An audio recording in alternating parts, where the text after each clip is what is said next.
Namo Sang Hyang Adi Budaya, Namo Buddhaya. Bertemu lagi dengan saya, Pusaka Pandita Sasana Wirya Sugianto. Hari ini saya mau membahas mengenai perubahan yang terjadi di masyarakat mengenai keyakinan, khususnya keyakinan terhadap Tuhan Yang Maha Esa.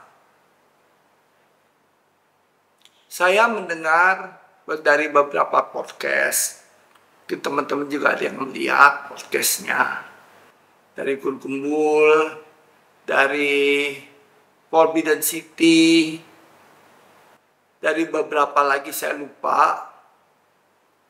Itu mereka membahas mengenai keberadaan Tuhan. Nah, dalam podcast tersebut di atas disampaikan keberadaan atau eksistensi Tuhan itu sulit untuk dinyatakan ada karena tidak dapat dibuktikan keberadaannya, tapi juga sulit disangkal keberadaannya. Jadi baik ada maupun tiada itu sulit untuk dibuktikan. Ini adalah suatu perubahan yang luar biasa. Apalagi kalau kita melihat keyakinan masyarakat yang beragama Samawiyah, Yahudi, Kristen, dan Islam. Keberadaan Tuhan merupakan hal yang paling hakiki.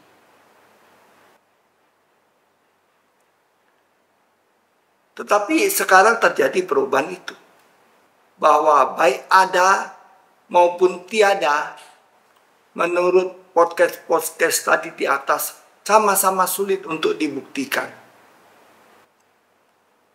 Jadi yang mau percaya ada ya silakan, yang mau percaya nggak ada pun silakan. Menurut Gulgumbul, Konmelan, maupun beberapa podcast lainnya. Di agama Buddha sendiri tentu kita lebih tidak tertarik mengenai ada maupun tiadanya Tuhan. Walaupun di Indonesia syarat agama itu harus punya Tuhan. Di samping Nabi maupun kitab sucinya. Nah, di Indonesia keberadaan Tuhan itu mutlak dalam suatu agama. Sehingga kita lihat di pemerintahan, di pengadilan-pengadilan, untuk agama Buddha, kalau kita bersumpah, itu atas nama Sang Hyang Adi Buddha. Dengan Sang Hyang Adi Buddha itu pula, agama Buddha diakui sebagai agama di zaman Menteri Agamanya Mukti Ali. Dan syukurnya waktu itu kan Sukong ditanya, apa nama Tuhanmu? Sang Hyang Adi Buddha. Mana rujukannya? Untung kita, Sukong waktu itu dan tentu dengan sahabat-sahabatnya, murid-muridnya berhasil menunjukkan adanya teks mengenai keberadaan Sang Hyang Adi Buddha itu. Sehingga agama Buddha diakui sebagai agama. Kalau tidak ya kita menjadi aliran kepercayaan saja. Nah, lalu bagaimana dengan perkembangan yang terjadi sekarang? Yang perkembangan yang terjadi khususnya untuk agama Buddha, itu tidak terlalu berpengaruh.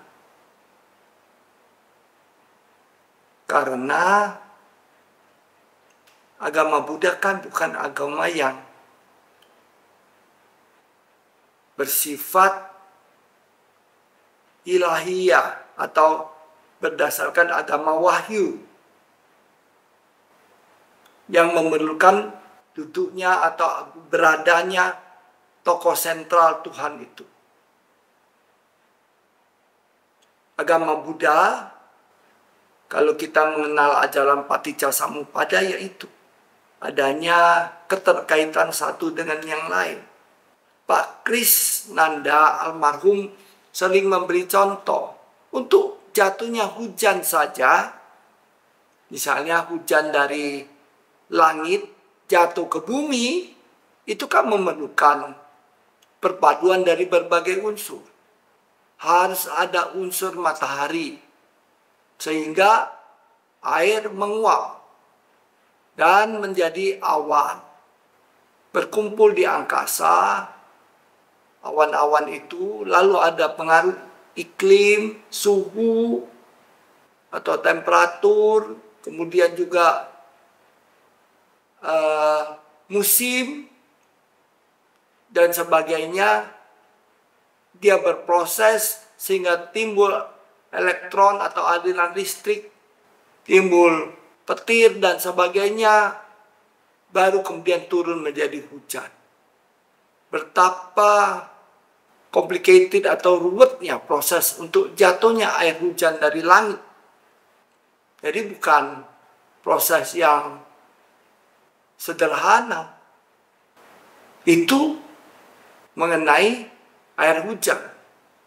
Bagaimana dengan yang lain? Tentu lebih ruwet lagi. Nah, tetapi yang pasti mesti ada kerjasama dari berbagai unsur itu. Jadi, Paticcasamuppada menggambarkan adanya keterkaitan satu dengan yang lainnya.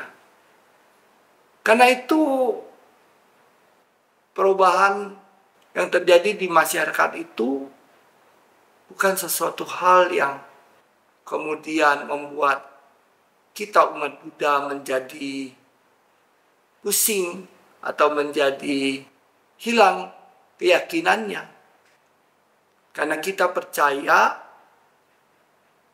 dan kita yakini serta kita buktikan. Nah, itu kan kuncinya di kata ehipassiko itu, buktikan. Bahwa